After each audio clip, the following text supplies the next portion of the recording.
What's up mga pamangkin? Kumusta kayong lahat? Isang mapagpalang araw sa ating lahat. Panibagong araw, panibagong pag-asa. So ayun nga mga pamangkin, ngayon lang ulit nakapaggawa ng video dahil nga sa sobrang busy sa mga nakaraang araw. Halos kasi isang buwan na naghahanap kami ng bagong malilipatang bahay. Napakahirap din talaga maghanap ng bagong bahay na malilipatan. Marami din kasi kaming kinukonsider sa aming paglipat. Unang-una na dito yung aming makakasama sa bahay. Priority kasi namin yung mga Pilipino din. Yung halos short distance lang sa pinagtatrabahuhan. Di na kailangan pa ng mahabang oras para pumunta sa trabaho. Dahil nga naranasan ko na yun dati sa unang kontrata ko na halos isang oras ang tinatravel papunta sa trabaho. Yung tipong sa biyahe pa lang pagod na pagod ka na. Kaya isa yun sa kinukonsider namin yung lugar na aming lilipatan. Ang gusto namin sana yung kahit 30 minutes man lang nakabalik na o nakapasok na sa trabaho. At saka syempre yung sapat lang ang upa. Marami rin kasi nagpapaupa dito, sobrang taas ng presyo. Pero kapag tiningnan mo o binisita mo, sobrang napakaliit lang din naman ang kwarto. Okay lang din namang umupa kahit medyo mataas-taas ang presyo. Pero dapat naman komportable ka rin dahil pag nandito ka nga sa ibang bansa ay talagang bahay lang ang pahinga mo. Dahil nga kapag pagod ka na sa trabaho ay dapat namang maayos-ayos na bahay ang uuwian mo para makapagpahinga ka ng maayos. Marami na rin kaming paupahang na bisita. Karamihan nga doon medyo mataas yung presyo kaya hindi rin talaga nagkakasundo. Kaya nga rin pala pinili namin maghanap ka agad ng maaga. Ayaw din namin yung biglaang lipat lang. Yung tipong no choice lang talaga kaya yun ang nalipatan nyo. At dahil nga rin sa tiyaga namin paghahanap at halos lahat na ng group ng paupahan dito sa Dubai ay napasukan ko na, sa kabutihang palad ay nakakita na rin kami. 2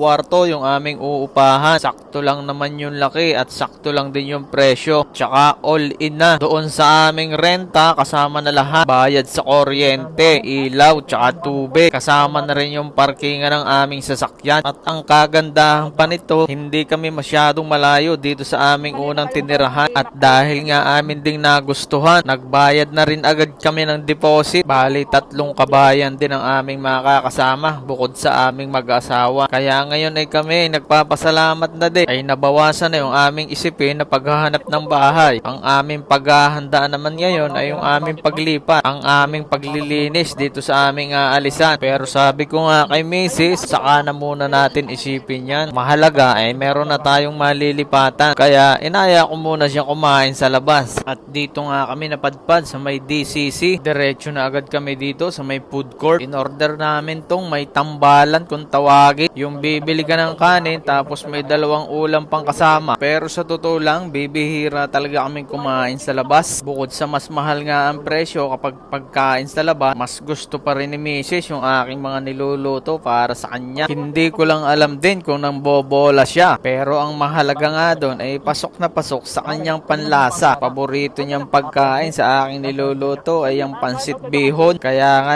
yan kitang-kita nyo, pansit ang in-order niya. Ang sa akin naman ay 2 klase ng ulam, manok at saka baka. Basta ang sabi ko lang ay huwag yung masyadong maanghang. Tsaka matagal na rin kaming hindi umiinom ng soft drinks. 3 taon na rin ang nakalipas buhat ng aking iniwasan. Sa una napakahirap pero kaya naman palang iwasan. At dahil nga din diabetic, kaya ayan, tubig-tubig na lang.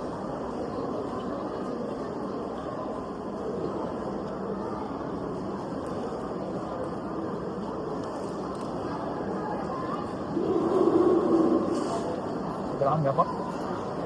Paglaban ka ng mga intahan. Ngayon?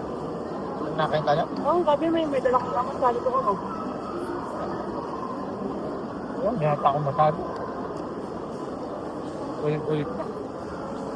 Nakalimot lang.